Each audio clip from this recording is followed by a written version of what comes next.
बिस्मिल्लाहिर्रहमानिर्रहीम। This is doctor Farzad from career coaching centre. अगर बेटा आप लोग मेरी आवाज़ को सुन पा रहे हो तो ज़रा चैट बॉक्स में रिस्पॉन्ड कर दो।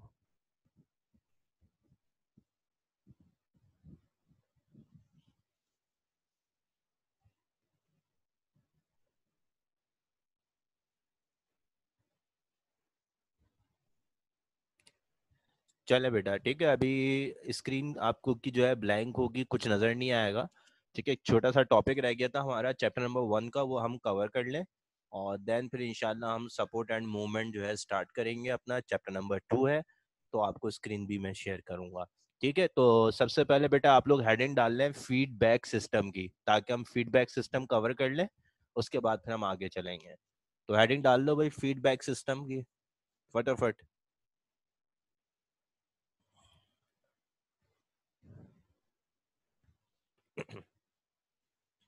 अब देखो नाम से क्या पता चल रहा है, फीडबैक सिस्टम यानी एक ऐसा सिस्टम है जो कि फीडबैक देगा। फीडबैक देने से मुराद क्या होता है? फीडबैक देने से मुराद ये होता है कि भाई वो आपकी अपडेट दे। ठीक है, अब आपकी internal environment of the body है। अब internal environment of the body हमने किसको नाम दिया था, अगर याद हो कोई बता सकता है मुझे कि what is the internal environment of the body? अगर किसी को याद हो है भाई कि what is the internal environment of the body, अगर कोई याद दिला सके।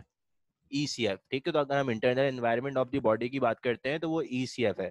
अब ईसीएफ की कंपोजिशन को क्या करना है, मॉनिटर करना है।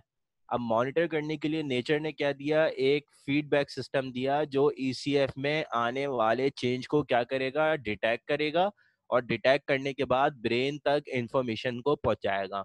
उस सिस्टम को हम क्या नाम दे रहे हैं, फीडबैक सिस्टम। तो अब फीडबैक सिस्टम की डेफिनेशन क्या बनी कि भाई एक ऐसा सिस्टम है जो कि क्या करेगा, internal environment of the body के अंदर आने वाले चेंज को डिटेक्ट करेगा और उसको ब्रेन तक कन्वे करेगा। उसको आप क्या नाम देंगे, फीडबैक सिस्टम का नाम देंगे। क्लियर हो गई बात? चलें अब जरा डेफिनेशन लिखें। The system which detect the change, the system which detect the change, the system which detect the change, the system which detect the change in internal environment of the body, the system which detect the change in internal environment of the body, in internal environment of the body and convey towards central nervous system and convey towards central nervous system to give appropriate response to give appropriate response to give appropriate response is called as feedback system. So the system which detect change in internal environment of the body and convey it to central nervous system to give appropriate response is called as feedback system. चलें अब जरा heading डालें types of feedback system.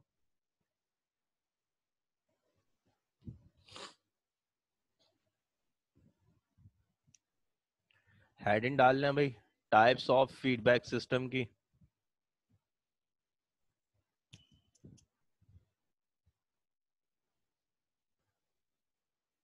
अब उसमें लिखें भाई types of feedback system में। अब टाइप्स ऑफ फीडबैक सिस्टम के अंदर लिखें there are two types of feedback system.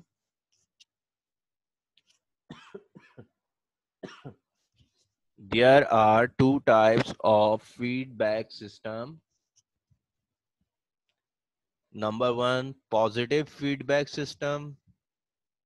Number two, negative feedback system.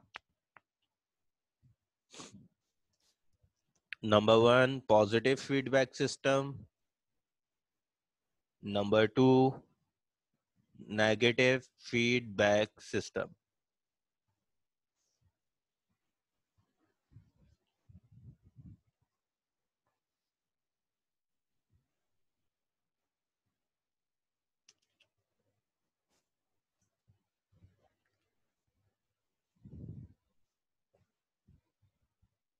नहीं अभी बेटा मैंने स्क्रीन नहीं शेयर की हुई है, सिर्फ मैं डिक्टेट करवा रहा हूँ।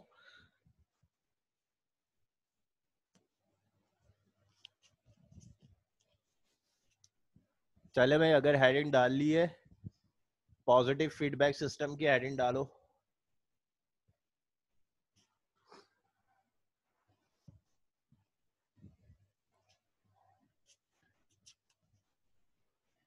अब देखें ये दो वैरायटीज हैं, एक पॉजिटिव फीडबैक सिस्टम है और एक नेगेटिव फीडबैक सिस्टम है।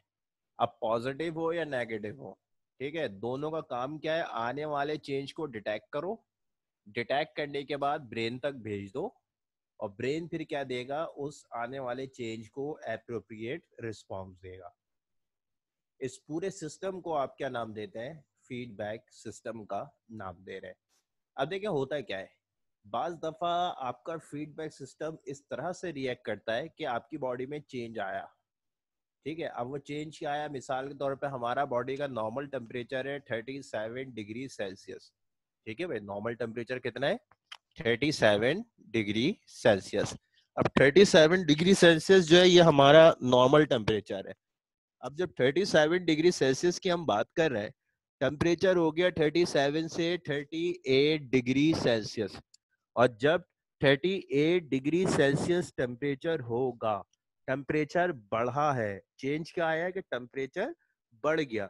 अब अगर आपका फीडबैक सिस्टम इस तरह से काम करे कि 38 को 37 कर दे दोबारा, 38 को क्या कर दे, 37 कर दे दोबारा, मतलब आने वाले चेंज को कम किया। चेंज क्या आया था, इंक्रीज इन टेम्परेचर, इसने क्या किया, डिक्रीज इन टेम्परेचर। तो अगर फीडबैक सिस्टम इस तरह से काम करे कि आने वाला चेंज क्या हो जाए, मिनिमाइज हो जाए, तो उसको हम कहेंगे नेगेटिव फीडबैक सिस्टम। और अगर फीडबैक सिस्टम इस तरह से काम करे कि आने वाला चेंज और बढ़ जाए, मिसाल के तौर पे टेम्परेचर हमारा हुआ था 38 डिग्री सेल्सियस, अब वो 38 से जो है उसको उसने 39 कर दिया। अब 38 से 39 कर दिया तो इसका मतलब क्या है, जब 38 को 30, आवाज बहुत स्लो है, इससे ज्यादा लाउड बेटा मैं बोल नहीं सकता क्योंकि मेरी तबीयत खराब है, ठीक है। तो आप लोग ये करें कि अपने सिस्टम की जो है वॉइस को आप लोग जो है बढ़ा लें, हेडफोन जो है वो दोनों लगा लें, इससे लाउड मैं नहीं बोल सकता। तो बहरहाल, अब बीच में तुम लोग ने इंटरप्ट कर दिया, मुझे याद भी नहीं रहा क्या पढ़ा रहा था मैं। बहरहाल, तो मैं ये कह रहा था कि अगर आपका टेम्परेचर जो है वो 37 से 38 डिग्री सेल्सियस हो जाता है, जब 37 से 38 डिग्री सेल्सियस जब आपका टेम्परेचर हो जाएगा, तो ऐसी कंडीशन में फीडबैक सिस्टम दो तरह से काम कर सकता है। या तो 38 को 37 पे ले आए, नॉर्मल, मतलब क्या किया इसने, इसने आने वाले चेंज को क्या कर दिया, मिनिमाइज कर दिया। या फिर क्या हो सकता है, 38 था, चेंज आया तो उसने 38 को 39 कर दिया, मतलब आने वाले चेंज को मजीद बढ़ा दिया। तो एक ऐसा फीडबैक सिस्टम जो कि आने वाले चेंज को मिनिमाइज कर दे, उसको आप क्या नाम देते हो, नेगेटिव फीडबैक सिस्टम का नाम देते हो। और एक ऐसा फीडबैक सिस्टम जो आने वाले चेंज को मजीद बढ़ा दे, उसको आप क्या नाम दोगे, उसको आप नाम देते हैं पॉजिटिव फीडबैक सिस्टम का। चल, अब फटाफट जो है इनकी डेफिनेशन लिख लें, आपने हेडिंग डाली है पॉजिटिव फीडबैक की, तो फटाफट जो है हेडिंग की डेफिनेशन लिखो। लिखो, the feedback system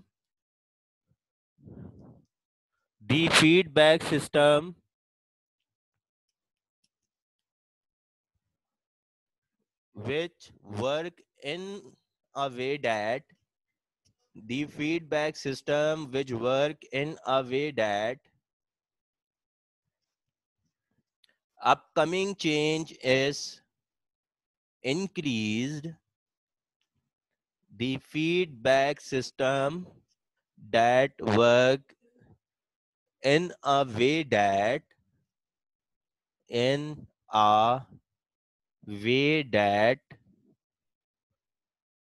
coming change is in a way that coming change is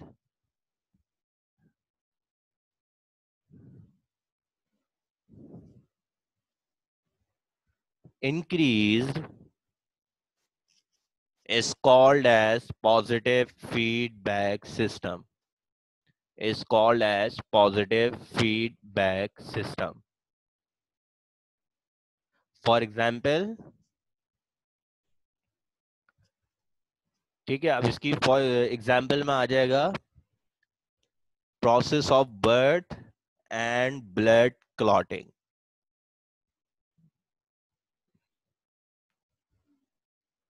अब इसके बाद जो है हेडिंग डालें आप नेगेटिव फीडबैक सिस्टम की. पॉजिटिव फीडबैक सिस्टम मैंने आपको लिखवा दिया है. अब जो है नेगेटिव फीडबैक सिस्टम की हेडिंग डाल लें.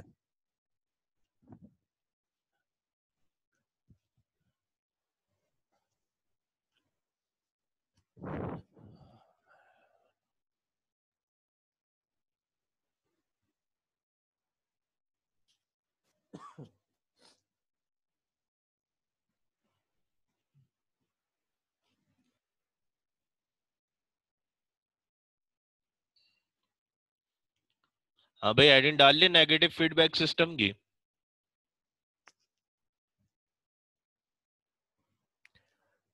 एग्जाम्पल में बेटा जो है process of birth and blood clotting.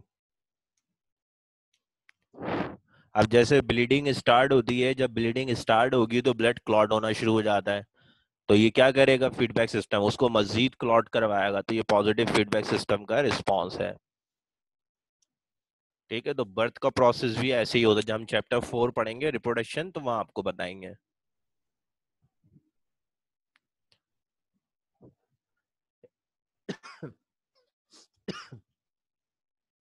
इसके बाद बेटा हेडिंग डाल लें आप लोग नेगेटिव फीडबैक सिस्टम की, और हेडिंग डाल लें तो भाई जरा रिस्पॉन्स दे दीजिएगा मुझे.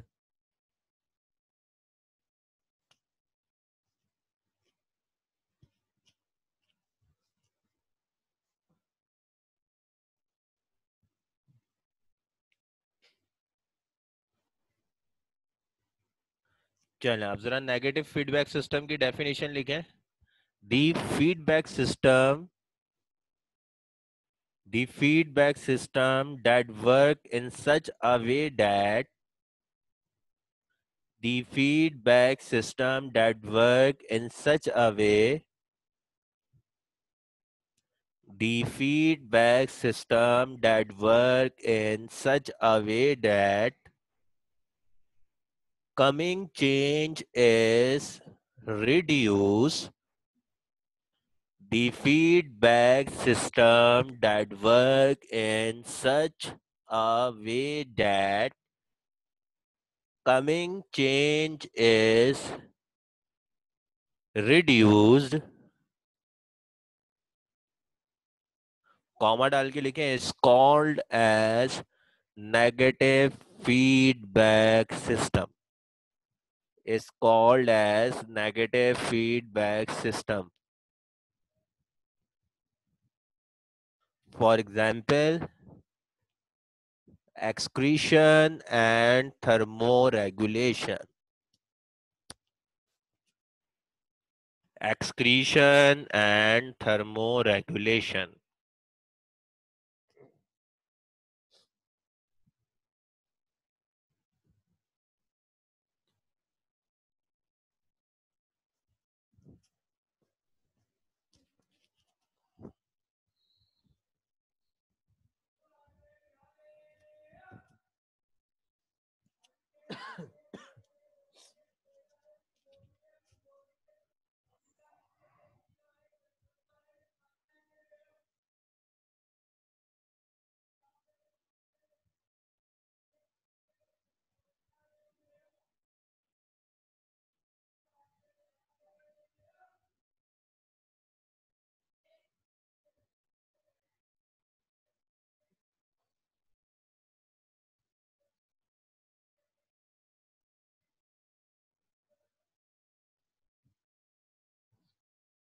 चले भाई, अगर जो है नेगेटिव फीडबैक सिस्टम कॉपी कर लिया है, उसकी डेफिनेशन लिख ली है, तो अब हम प्रोसीड कर रहे हैं अपने चैप्टर नंबर 2 के ऊपर, जिसका नाम है सपोर्ट एंड मूवमेंट। तो हेडिंग डाल दो भाई, सपोर्ट एंड मूवमेंट। अब देखें, चैप्टर का नाम ही क्या है, सपोर्ट एंड मूवमेंट है, तो सबसे पहले तो हमें यही पता होना चाहिए कि सपोर्ट क्या होता है और मूवमेंट क्या होती है। अगर मैं आपसे सवाल करता हूं कि बताओ भाई सपोर्ट क्या है, व्हाट इज सपोर्ट, तो आपका जवाब क्या होगा?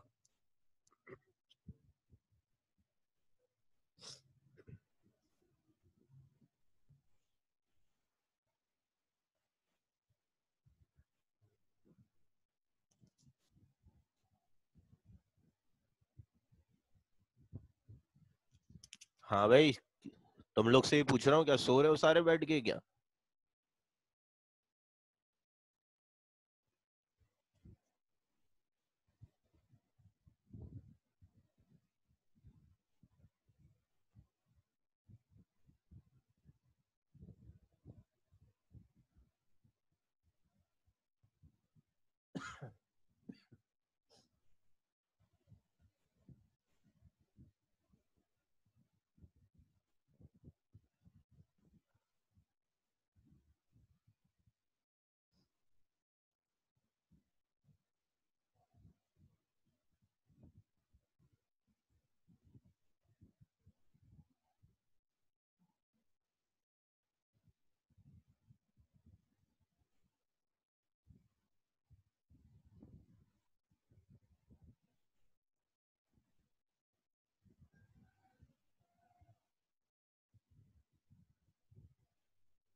हाँ भाई, एबिलिटी है बॉडी की जो शेप को मेंटेन करती है, और बाकी लोग भाई,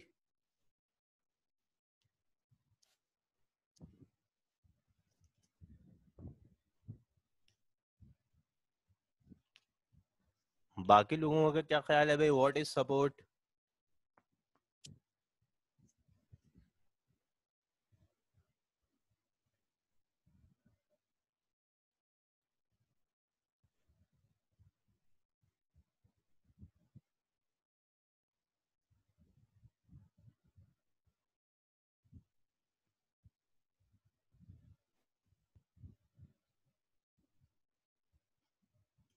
बस खाली आयशा के जो है वो दिमाग काम कर रहा है, बाकी किसी का नहीं कर रहा है क्या?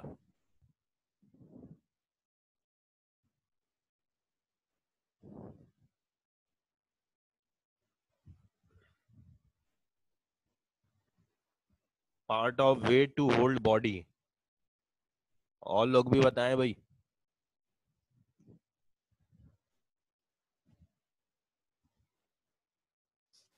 bears the weight of something and keeps it upright। और लोग भी बताएं।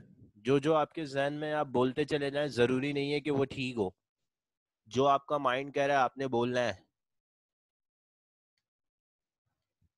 बोल के लब आजाद है तेरे, जल्दी बोलो।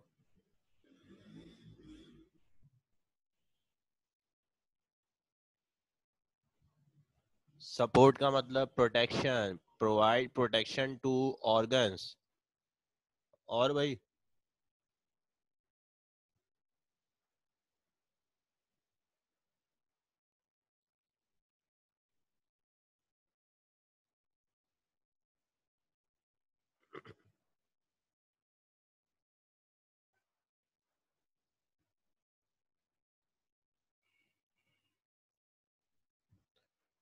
शेप को कहते हैं, जैसे स्केलेटन बॉडी के वो होल्ड करता है और शेप मेंटेन करता है, सो वो सपोर्ट होती है। और लोग भी बताएं।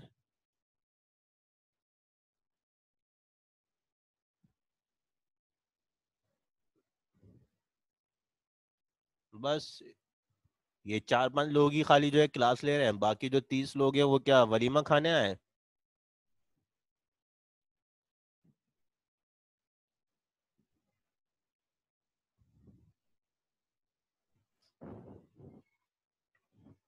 तो अगर हम सपोर्ट की बात करते हैं तो सबसे पहले तो सपोर्ट क्या है, बॉडी की वो एबिलिटी है जो उसे इक्विलिब्रियम में मेंटेन रखती है।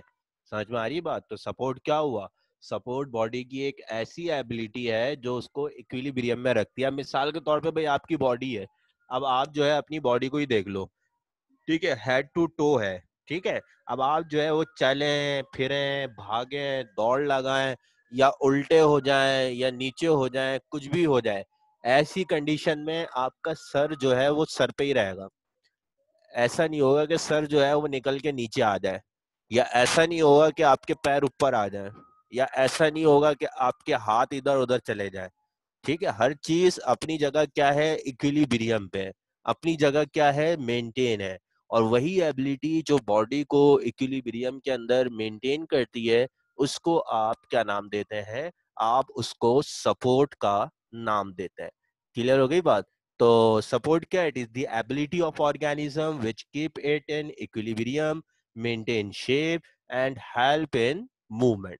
चलो तो फटाफट जो है सपोर्ट की हेडिंग डाल लो और डेफिनेशन लिख लो, आपकी स्क्रीन पे आ रही होगी कि it is the ability of organism which keep it in equilibrium, maintain shape and help in movement. अब इस पूरी चैप्टर का नाम ही सपोर्ट एंड मूवमेंट है। हमने पूरे चैप्टर में सपोर्ट पढ़नी है और मूवमेंट पढ़नी है। तो पहले हम सपोर्ट इन एनिमल्स पढ़ेंगे और फिर सपोर्ट इन प्लांट्स पढ़ेंगे। इसी तरह फिर हम मूवमेंट इन एनिमल पढ़ेंगे और मूवमेंट इन प्लांट्स पढ़ेंगे। ठीक है, एनिमल वाला पोर्शन आपका जूलॉजी का हो जाएगा और प्लांट वाला पोर्शन आपका बॉटनी का हो जाएगा। तो नीचे 2 पॉइंट लिखे हुए हैं कि इन प्लांट सपोर्ट जो है वो कौन प्रोवाइड करता है? प्लांट टिश्यूज प्रोवाइड करते हैं, जिसमें स्क्लेरन कायमा है, कॉलन कायमा है और टर्जेट पैरन कायमा है। जबकि एनिमल्स में क्या प्रोवाइड करेगा सपोर्ट? एक स्केलेटल सिस्टम मौजूद है जिसको आप स्केलेटन का नाम देते हैं, और मसल्स हैं जो सपोर्ट प्रोवाइड करते हैं। चलो तो ये जो आपके सामने स्लाइड है भाई, इसको कॉपी कर लो, और कॉपी जब हो जाए तो मुझे जरा रिस्पॉन्स दे दो जरा चैट बॉक्स में।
चलो भाई, अगर आपने ये कॉपी कर लिया है तो फिर हम आगे चलते हैं।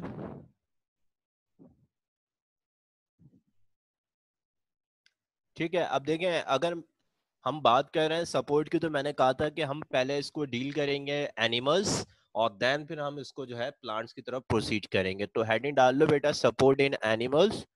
और अगर हम बात कर रहे हैं मल्टी सेलुलर एनिमल्स की, तो बता रहे हैं कि multi cellular animals have skeletal system to maintain their shape and to bear their weight to avoid collapse of body। ठीक है, मल्टी सेलुलर एनिमल के पास क्या मौजूद है, एक स्पेसिफिक जो है सिस्टम मौजूद है, स्केलेटल सिस्टम है, जिससे वो अपना शेप क्या करता है, मेंटेन करता है, और अपनी बॉडी का वेट भी क्या करता है, बियर कर रहा होता है। तो ये पॉइंट कॉपी कर लो बेटा, और उसके बाद जो है स्केलेटल सिस्टम की हेडिंग डाल लेना। ठीक है, तो अभी बिल्कुल इसी तरह से सपोर्ट इन एनिमल की हेडिंग डालो, ये पॉइंट कॉपी कर लो, और देन फिर आप जो है स्केलेटल सिस्टम की हेडिंग डाल लेना।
हाँ भाई, डाल ली हेडिंग सबने।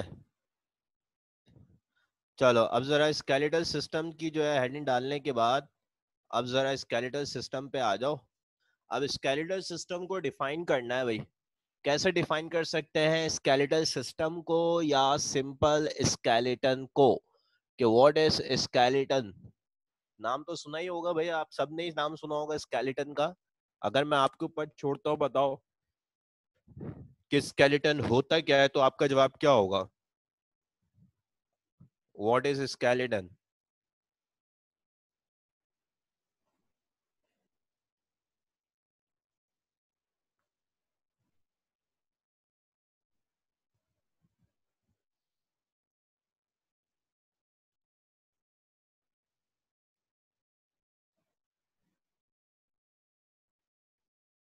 बॉडी फ्रेम होगा। चलो ठीक है, framework of the bones, framework of the organism. चलो, और बाकी लोग भी बताएं भाई।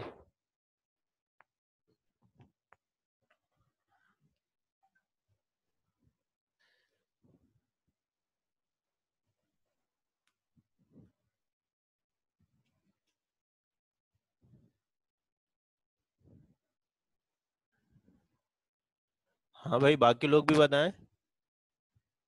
चलो अब देखो, अगर मैं स्केलेटन को डिफाइन करना चाहूँ ना बेटा, तो सबसे पहली बात तो मुझे मेंशन करनी है स्केलेटन के अंदर कि it is the set of hard structure. ये क्या है? ये हार्ड स्ट्रक्चर का सेट है। अब हार्ड स्ट्रक्चर का सेट है, तो इसके तीन फंक्शन होते हैं।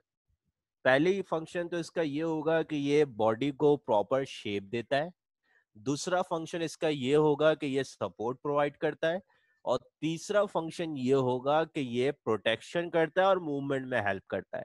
समझ में आ गई बात? तो अगर आप स्केलेटन को डिफाइन करना चाहो, तो आप बोलोगे कि it is the set of hard structure which provide support, maintain shape and protection of body vital organs. Clear हो गई बात? चलें, तो अब फटाफट जो है आप लोग डेफिनेशन लिख लें। आपके स्क्रीन के ऊपर नजर आ रही होगी। It is the set of single और set of hard structure which provide protection, maintain shape, help in support and movement of organism. फटाफट जो है इसको कॉपी कर लें। और सेकंड पॉइंट लिखा हुआ है कि स्केलेटल सिस्टम और skeletal it is the basic framework of the organism. ये किसी भी ऑर्गेनिज्म का एक बेसिक फ्रेमवर्क है जिसके ऊपर ऑर्गेनिज्म बना होता है। जो हमारी शक्ल है, जो हमारा शेप है, ये किसकी वजह से? ये स्केलेटन की वजह से। जब भी हम कह रहे हैं कि it is the basic framework of organism.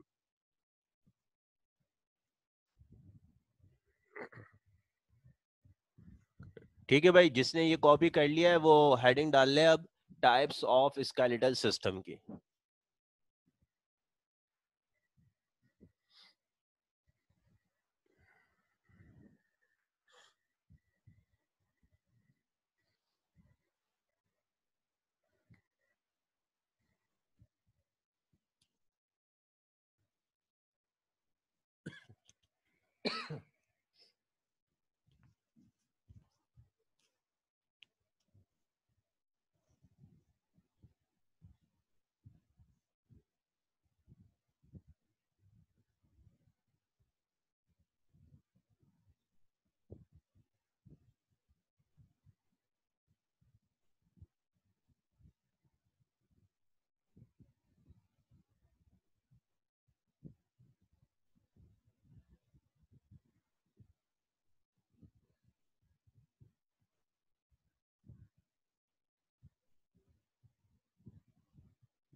हाँ भाई, कॉपी कर लिया?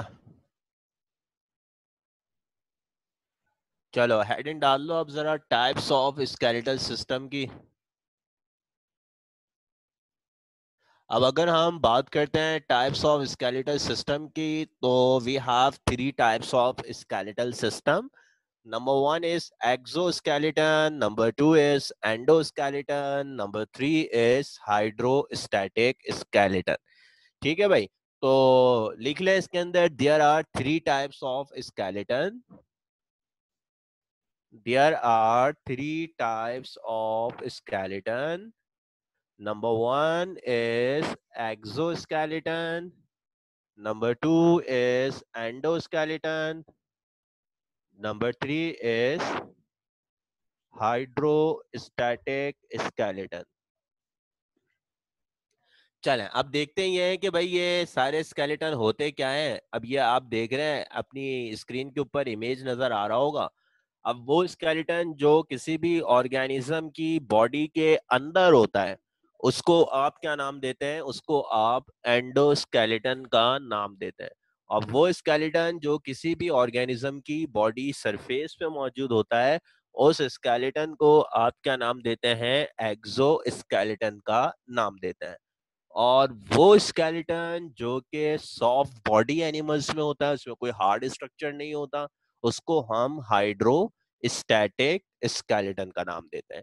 ठीक है भाई, चलो तो पहले हेडिंग डाल लो जरा, ये एक्सोस्केलेटन की हेडिंग डाल लो ताकि हम इसको जरा पढ़ लें, उसके बाद फिर हम आगे की तरफ जाएंगे। ठीक है, और अपना जरा कॉमन सेंस जो है आपने एक्टिवेट रखना है। कुछ सवालात मैं करूंगा, आपने वैसे ही जवाब देना है, सुन पट्टी बन के नहीं बैठना है।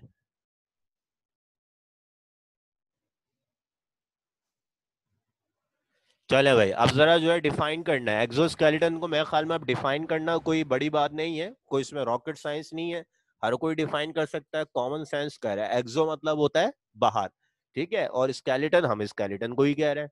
तो वो स्केलेटन जो किसी भी ऑर्गेनिज्म की बॉडी सरफेस के बाहर मौजूद होता है या बॉडी सरफेस के ऊपर मौजूद होता है, उसको हम क्या नाम देंगे? एक्सो स्केलेटन का। चलो तो लिखो, the skeleton which present the skeleton which present the skeleton the skeleton which present the skeleton which present The skeleton which present over the skeleton which present over the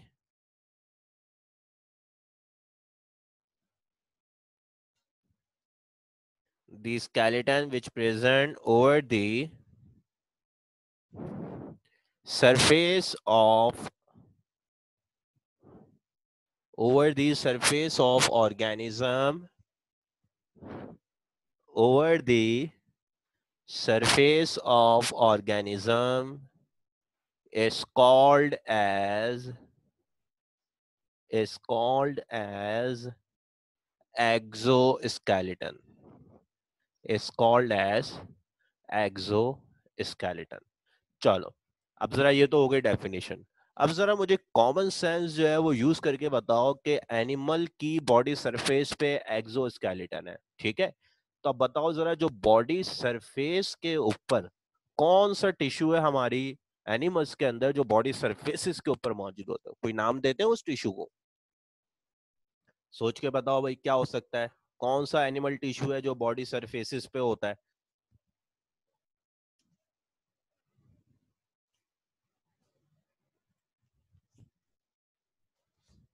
हाँ भाई, चलो भाई, तो वो टिश्यू कौन सा है? वो एपिथेलियल टिश्यू है। अब बताओ, एक्सोस्केलेटन भी बॉडी सरफेस पे है, एपिथेलियल भी कहाँ पे है? बॉडी सरफेस पे है। तो कॉमन सेंस की बात है, एक्सोस्केलेटन को सिक्रीट कौन करेगा? पता चला वो एपिथेलियल सेल सिक्रीट कर रहे होते हैं। तो लिख लो, दूसरा पॉइंट हो जाएगा, exoskeleton is secreted by exoskeleton is secreted by epithelial cells of organism. Exoskeleton is secreted by epithelial cells of animal. Exoskeleton is secreted by epithelial cells of animal.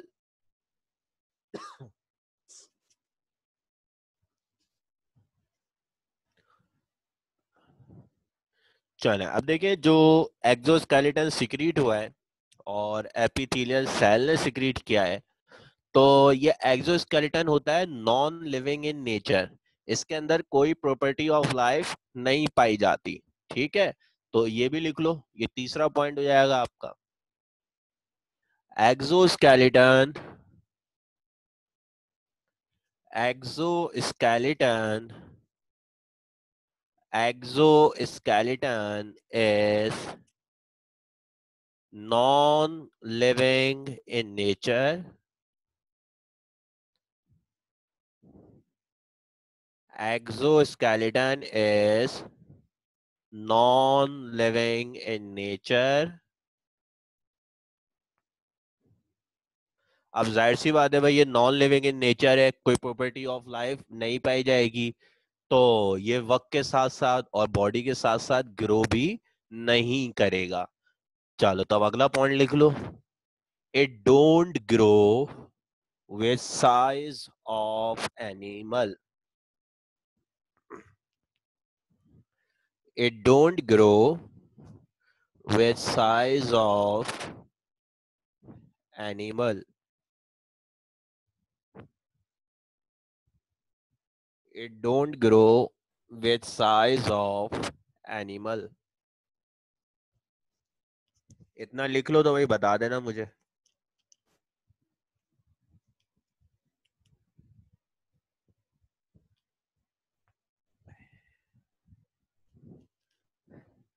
चलो, अब बता, ये बात बताओ कॉमन सेंस की, हमने ये लिख तो दिया कि it don't grow with size of animal. अब एक एनिमल छोटा होगा, उसका एक्सोस्केलेटन है, अब जब वो बड़ा हो जाएगा तो क्या एक्सोस्केलेटन उसका वही चुनना रहेगा? हम तो ये देख रहे हैं भाई, एक कॉकरोच है, उस कॉकरोच के ऊपर जो है एक एक्सोस्केलेटन होता है। जब वो छोटा होता है तो छोटा होता है, बड़ा होता है तो बड़ा एक्सोस्केलेटन होता है। अभी हमने कहा कि ये साइज के साथ बड़ा नहीं होता, लेकिन हम तो देख रहे हैं कॉकरोच में तो हमेशा एक्सोस्केलेटन है, छोटा है तो छोटा है, और अगर बड़ा है कॉकरोच तो बड़ा एक्सोस्केलेटन है। तो ये क्या चक्कर है भाई? इसका कोई जवाब देगा? बिल्कुल, तैयबा ने बिल्कुल सही कहा, कुरतलैन भी बिल्कुल ठीक कह रही हैं कि भाई जब ये साइज बड़ा हो रहा होता है ना, तो ये अपने एग्जोस्केलेटन को शेड ऑफ कर देता है, गिरा देता है, और जब ये गिरा देगा उसके बाद क्या होगा, एपिथेलियल सेल दोबारा एक नया सिक्रीट करते हैं। समझ में आ रही बात? और इस प्रोसेस को आप क्या नाम देते हो? This process is called as ecdysis या फिर मोल्टिंग। ठीक है, अभी मैं चैट बॉक्स में बता रहा हूँ कि स्पेलिंग क्या होती है, कि इग्डाइसिस या फिर मोल्टिंग।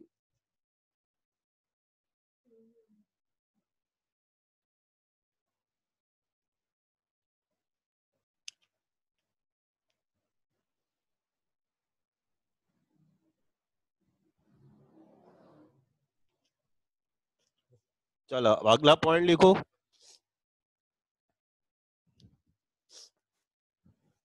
लिखो when animals grow,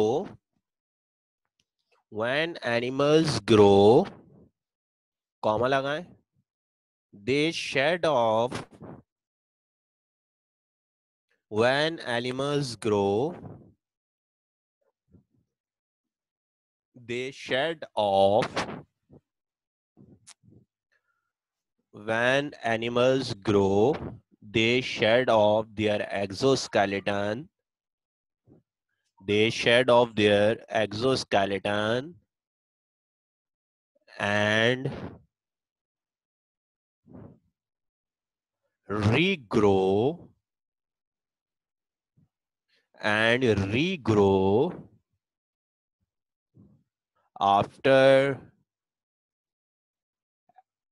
a specific time, and regrow after a specific time, and regrow after a specific time, comma लगाएं,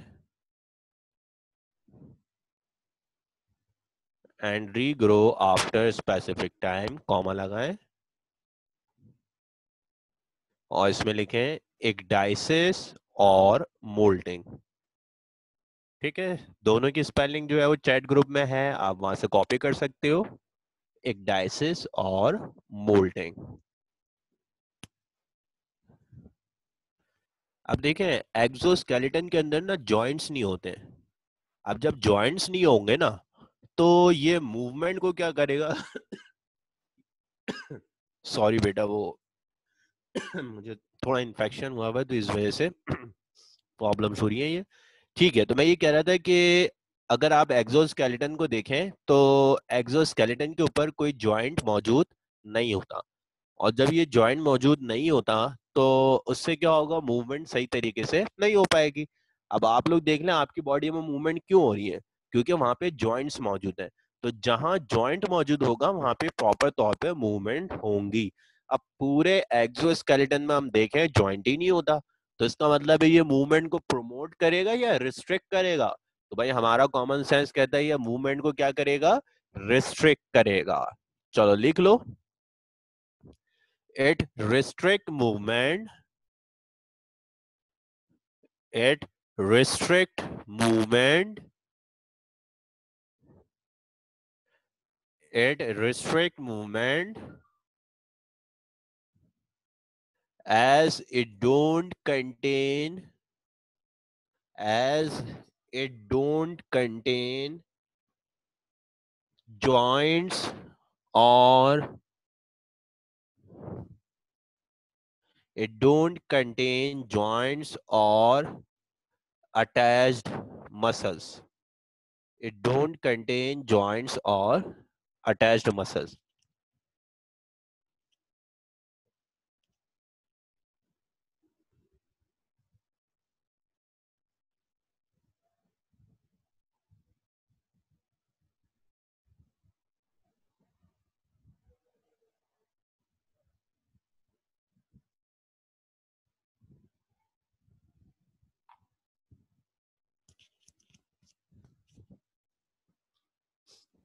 हाँ भाई, कर लिया ये कॉपी? अगर आपने इतना कॉपी कर लिया है तो बेटा फिर हाइड्रोस्टैटिक स्केलेटन की हेडिंग डाल लें।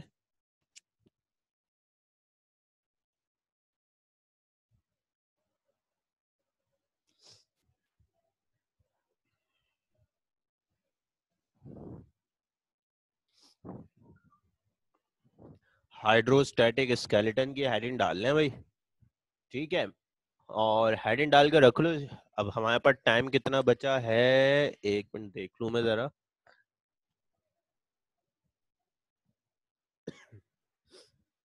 हमारे पास टाइम है 8 मिनट का ना। तो बेटा ये 8 मिनट में तो नहीं हो पाएगा। आप लोग एक काम करें कि आप स्क्रीनशॉट ले लो, ठीक है, इस डायग्राम का। ये डायग्राम आप लोग नेक्स्ट लेक्चर में ड्रॉ करके रखिएगा, ताकि फिर हम जो है ना उसको पढ़ सकें, आगे फर्दर प्रोसीड कर सकें। इसके बारे में काफी चीजें हैं, वो मैं आपको इंशाल्लाह नेक्स्ट लेक्चर के अंदर करवाऊंगा। आज के लेक्चर के हवाले से अगर आप कोई क्वेश्चन करना चाहते हैं तो भाई कर सकते हैं।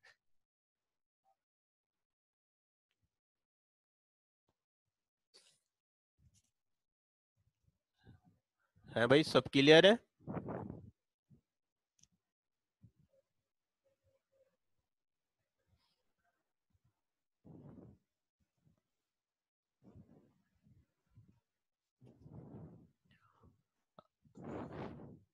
होम्योस्टैसिस के रीजन क्यों नहीं करवाए?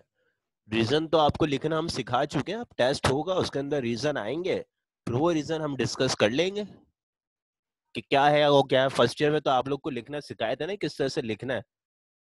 हर टॉपिक के अंदर आपको बताया कि भाई इस तरह से रीजन आ सकता है। अब कोई बैठ के एबीसी की तरह थोड़ी कोई रीजन पढ़ाएगा।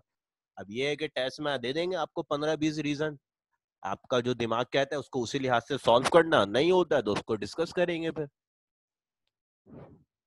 चलो भाई, और कोई क्वेश्चन? ठीक है, और टेस्ट बहुत जल्द आपके अनाउंस होंगे, तो बेटा चैप्टर नंबर 1 अपनी जो है डायरी में नोट करके रख लो, पूरा चैप्टर 1 इंक्लूडेड होगा। ठीक है, तो वो होगा 2 घंटे का टेस्ट होगा, उसी लिहाज से फिर जो है वो चीजें होंगी। ठीक है भाई, चल। तो इंशाल्लाह फिर जिंदगी रही तो नेक्स्ट लेक्चर में दोबारा मुलाकात होगी। तब तक के लिए अल्लाह हाफिज।